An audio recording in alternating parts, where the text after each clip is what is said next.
We are in a mad rush right now to get ready for insulation and siding. We have still one window we're waiting on, the front and side door, but the rest of the house is ready to go. Once our fire stop, seal foam, and all of that is completed, we'll be able to go for framing inspection. Where we build in the country, you have to get a framing inspection right before you insulate the home. The inspectors, local inspectors, township will want to come through and check out all your framing members, making sure you have hangers and hardware in the right places. Then they will make sure that all the fire stop and sealing around the windows is completed as well. So what fire stop is basically any sort of penetrations that come up through the ground, like these holes from the original electrical, any new holes from the electrical we've done, plumbing or HVAC will all get sealed so that during a fire, obviously you're not intentionally lighting your house on fire,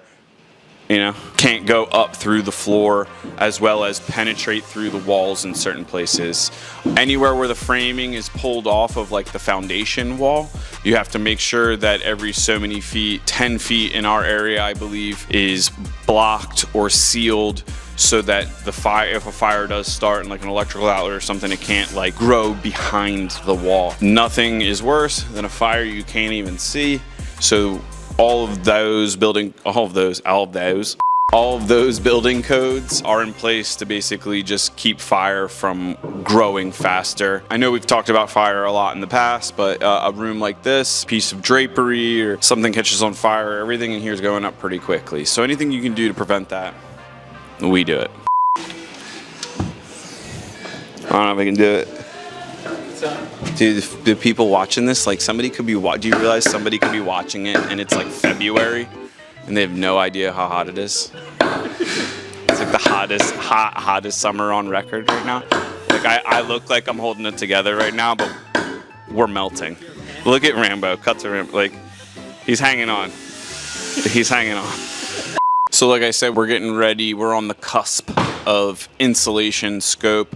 We have spray foam going in all of the ceilings, roof joists or roof spans. Anything that's roof is getting spray foam for two reasons. One, we have sprinkler pipes running through some of these ceilings, so we want to make sure all the water and everything in that stays as insulated as humanly possible to prevent any sort of like freezing or failures from freezing. But also the distance between our sheetrock to the ceiling or the bottom of the roof sheathing is very narrow or it's very closed off, and there's no way to really vent it properly. So we seal off the roofs completely and we just kind of make that entirely sealed cavity with no airflow. In places like the attic, dude, holy.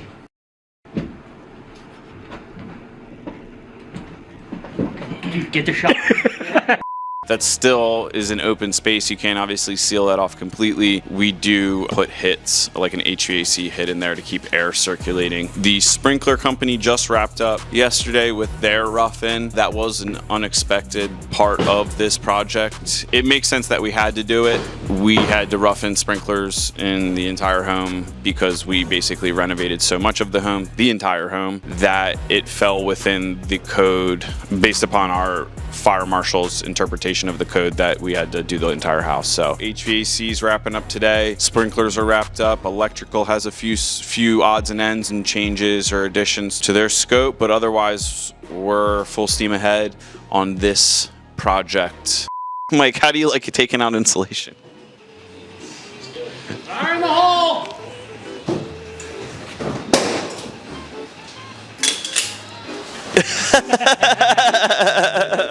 I hope we got that.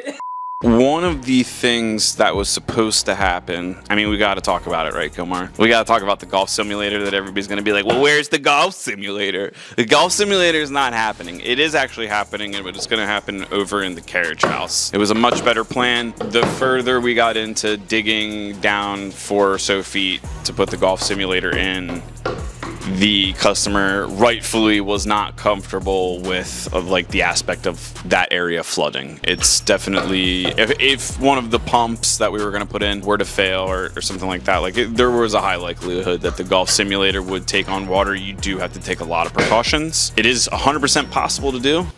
It's done. We've done it, but you have to. You know, some people just don't want another sump pump, and I get that. Like, it's just one more thing to think about. And if your basement's ever flooded and you've been traumatized by that, like, you definitely are probably inclined to not do that. So we're getting caught up on the basement. We also found a little bit of mold in the basement that we had to get mitigated, and that got done a week or so ago. So everything in the basement's good to go and ready to seal up. Today we are wrapping up framing. Hopefully that's the plan. Friday afternoon, it's very hot out. Everybody's hiding in a basement in the dark, framing metal walls. So I think there's enough people working down there that we should be able to get it done today, and that's gonna make everyone really happy, because we're a little bit behind on the electrical scope for the basement because of the change in how the basement's going to be used. It's still going to be utilized. We are still finishing it.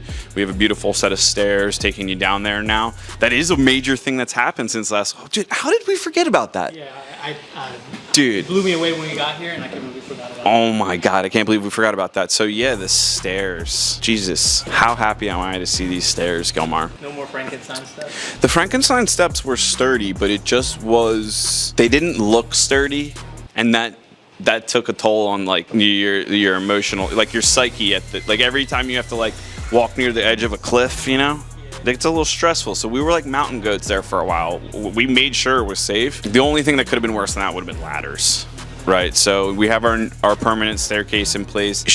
It was hefty. It was heavy. I didn't have to lift it into place, but the team that did. There was a lot of guys here when that happened, and a lot of yelling. We skipped over that and got right to the finished product. Look how beautiful it is. We can't quite see the whole thing in its entirety right now because we do have like a piece of wood on the side of the steps, like kind of to protect it. I wanted to jump the gun and take the piece off, but we decided not to. This has been the Fell Road check-in. We got the basement wrapping up, framing. We got the staircase in, getting ready for installation and drywall. Today's a good day.